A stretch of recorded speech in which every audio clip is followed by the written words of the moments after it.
finally what you have to go is you have to just sort of shed all of that and just first start with what is important to you, what's in your heart, and what do you enjoy, what do you like? Is it drawing, is it music, is it writing, is it thinking, just any ideas. And that's where it has to start. You can't think about, especially now it's very difficult with like social media and where so many elements are, you know, clouding the air. You have to kind of go back and you know, for me, I never said I'm going to be a director or this or that. I went like, okay, this is what I feel, and so it starts with a drawing or something else, and then you just hope for the best. But that's the thing you always have to hang on to, is just your core feeling of what you love and what's important to you. Yeah, well, again, for me, it's nothing, I never ever said, in fact, even to this day, I go, oh, this is what my audience would like to see.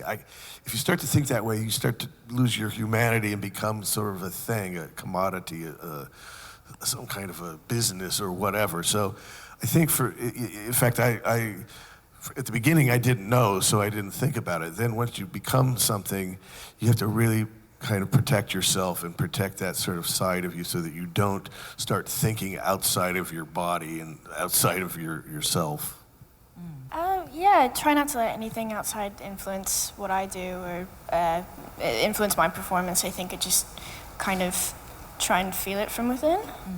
Yeah, I would say when I'm at work. Even if I tried to worry about other things, I mean, half the time I'm not sure I even take notes, because there's something that happens when, you know, you're I guess invested enough or paying attention enough in a scene where, I mean, my whole job is to listen and to pay attention. So, you know, that changes with every take, and, you know, everything could be slightly different. I don't really have a choice, even, you know, I don't like to rehearse too much or do anything like that, because then you're going into something with a preconceived idea or notion, and you're gonna throw it away anyway, because, you know, you're gonna take the energy up a bit, and then it completely, you know, obstructs whatever you planned before. And then, yeah, personally, I think it's always a bit different. And I grew up as I was a child actor, and so much of my job was listening to other people, and so much of my image was dictated by other people, that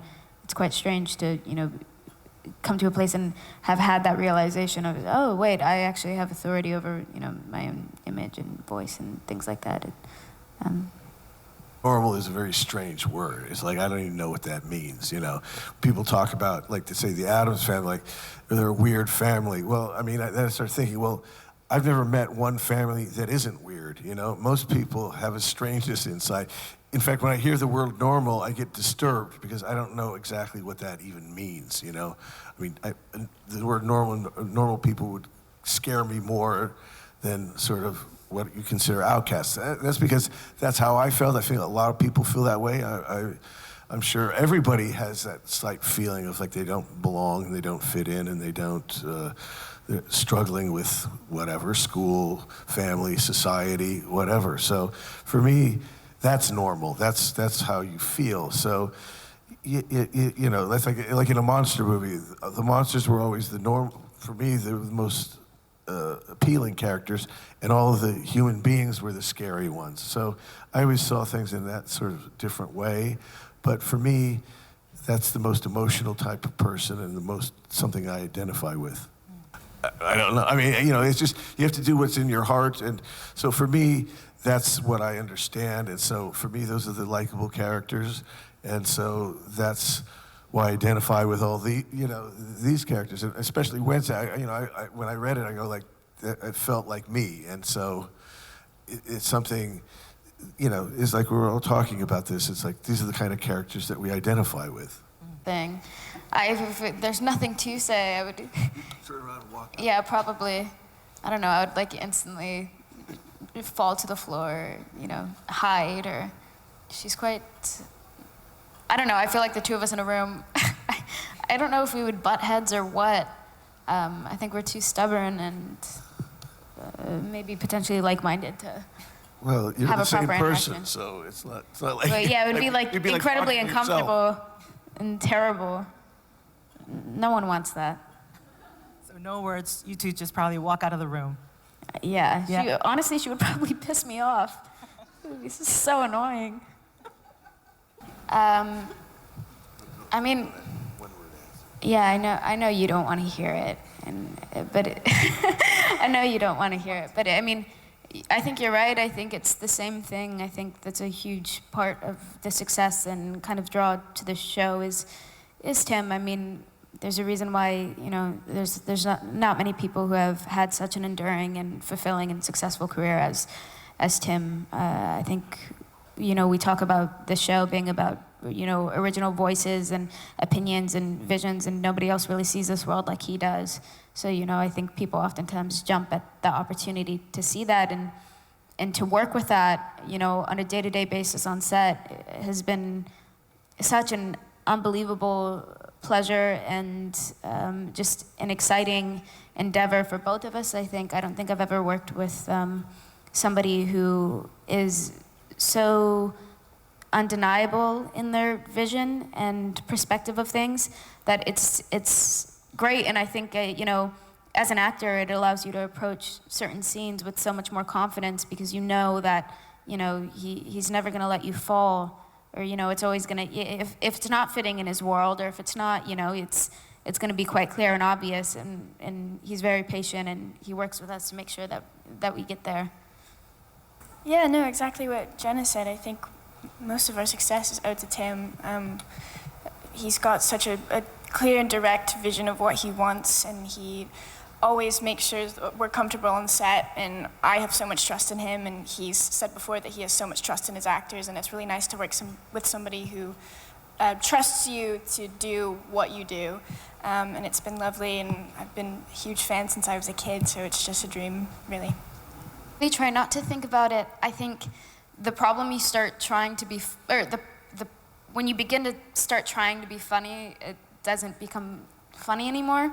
And I think what people appreciate most about Wednesday is she kind of says, or, you know, emotes what everybody's thinking or feeling already. And then, you know, as a society, we put things on top of, you know, to make it more digestible, but she doesn't make herself more digestible for anyone. So I feel like oftentimes when we're on set, you know, I'm seeing the other people read and be expressive and insane for the first time, you know, in person. So honestly, it's just my genuine reaction.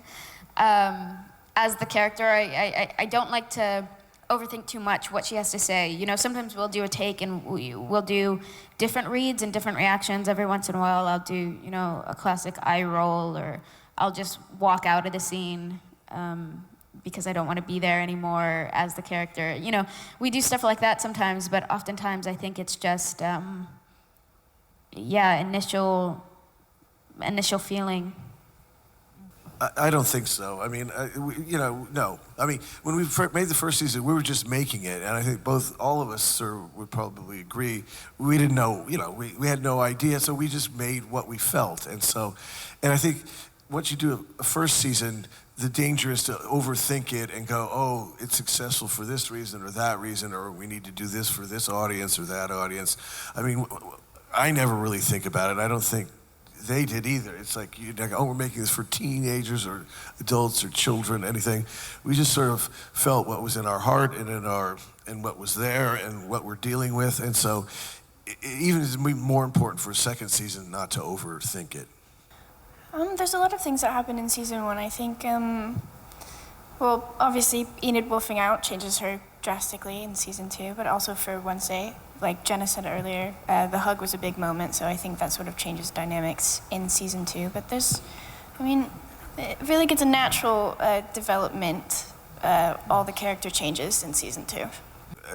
I didn't really think that way. I mean, for me, treat it like a movie, but part of the joy for me on this was, you know, working with these. I mean, it's so strange because in the first season, we cast this whole show by Zoom. You know, I didn't meet these two until we went into it. So it was a very, very strange process. But working with them is one of the reasons why I want to do this show, because they are so talented, and they inspire me. They show me things every day. I come onto the set, and they just, you know, that's what we all try to create, some kind of environment where we're going back and forth with each other and supporting each other. So it is like a weird family, and for me, that's what keeps me going every day, is working with these two and everybody else, because it's like, that's the creativity, that's the joy, and that's why you like to make things. What was the question again? She means so much to me, I think, because she's not your typical lovable girl character. I love that she's weird and she's an outcast, and I love that she's so unapologetically herself. She doesn't care what other people think about her. You know, she can be crazy and weird and wear weird things and all that, and it doesn't matter. And I think that's so important nowadays. These characters represent uniqueness and being yourself and not fitting into what society thinks is normal. So I think that's why they're so widely loved, because I think people truly want to feel that. Yeah, I'm thinking of your question, but I'm kind of struggling to come up with what a typical lovable girl character is. Do you know? I feel like oftentimes the ones that do resonate true to people are the ones that, you know, go against the grain and, you know, are moving in the opposite direction. I think, you know, originality and a true sense of self is so important, and that it takes a lot of time to develop something like that. So I'm very inspired by these young girls who, you know, at their age, it's so easy to fall into the bandwagon mentality, but they don't, and they are themselves. So I'm glad that, you know, maybe young people now in the day and age of social media are able to look at these girls and see the importance of speaking your own mind and, you know, having your own voice, regardless of whether or not people agree with you. But I do think the most lovable ones are the disturbed ones and are the strange ones, and just because we all feel like that, you know, we all have flaws and we all have things wrong with us, and to see that celebrated, it's I think it is one of like the more exciting things happening in our world at times. Quality, you know, whether it was like Lydia from Beetlejuice or Catwoman, or, you know, even Astrid, and, you know, or Wednesday. I mean, and Enid. I mean, all these characters represent a strength and individuality, and that's something that I've always, you know, felt strongly about. And those kind of characters represent that very same thing that they're discussing.